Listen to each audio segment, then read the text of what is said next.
தமிழ்நாட்டில் ஹிந்தி வேணாம்னு சொல்லும் போது தான் உண்மையிலேயே எனக்கே காண்டாகும், ஏன்டா ஹிந்தி வேணான்னு சொல்கிறீங்கன்னு. பட் நான் லாஸ்ட் 3 டேஸாக ஹைதராபாத் வந்திருக்கேன். இந்த ஹைதராபாத் வந்ததுக்கப்புறம் தான் தெரியுது ஹிந்தி ஏன் வேணான்றது. இங்கே தெலுங்கை விட ஹிந்தி தான் அதிகமாக இருக்குது. ஃபார் எக்ஸாம்பிள், நான் ஒருத்தரை மீட் பண்ணேன். அவர் 16 வருஷமாக இங்கே இருக்காரு. ஒரு தமிழ்காரர் தான். அவர் என்கிட்ட சொன்னது, இங்கே தெலுங்கை விட ஹிந்தி தெரிஞ்சால் சர்வே பண்ணிடலான்னு சொன்னார். நேற்று ராமோஜி ஃபிலிம் சிட்டி போயிருந்தேன். அங்கே மேக்ஸிமமாக எல்லாருமே ஹிந்தி தான் யூஸ் பண்ணுறாங்க. அந்த பஸ்ஸில் கமெண்ட் பண்ணுறவங்க எல்லாமே ஹிந்தியில் தான் பேசுகிறாங்க. இன்ஃபேக்ட் பார்த்தீங்கன்னா அவங்க தெலுங்கு பேசுகிறது கூட இல்லை, இங்கிலீஷ் கூட பேச மாட்டாங்க. கிட்டத்தட்ட எனக்கு என்னவோ நார்த் இந்தியாவில் இருக்க மாதிரி தான் இருக்குது. இப்போ ஒரு ஹோட்டலில் ஸ்டே பண்ணிக்கோ, அங்கே இருக்கவங்க ஹிந்தியில் தான் பேசுகிறாங்க. ஆக்சுவலாக ஒரு மதர் லாங்குவேஜாக இருக்க தெலுங்கை விட இங்கே ஹிந்தி அதிகமாக இருக்குன்றது தான் ரொம்ப கஷ்டமாக இருக்குது. இன்ஃபேக்ட் ஹோட்டலுக்கு போனால் சப்ளை பண்ணுறவன் ஹிந்தியில் தான் பேசுகிறான், அப்படி இல்லை.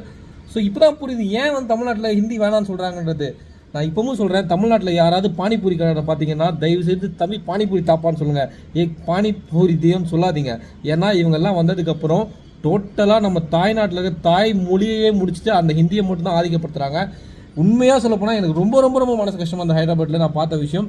நான் ஒரு தெலுங்காட்டு போய் கேட்டேன், எங்கே நீங்கள் தெலுங்குக்கு அதை தாண்டி நீங்கள் ஹிந்தி தான் பேசுனா, இல்லை சார் இங்கே மேக்ஸிமம் ஹிந்தி தான் எல்லாருமே பேசுகிறாங்கன்னும் போது ரொம்ப கஷ்டமாக இருந்தது.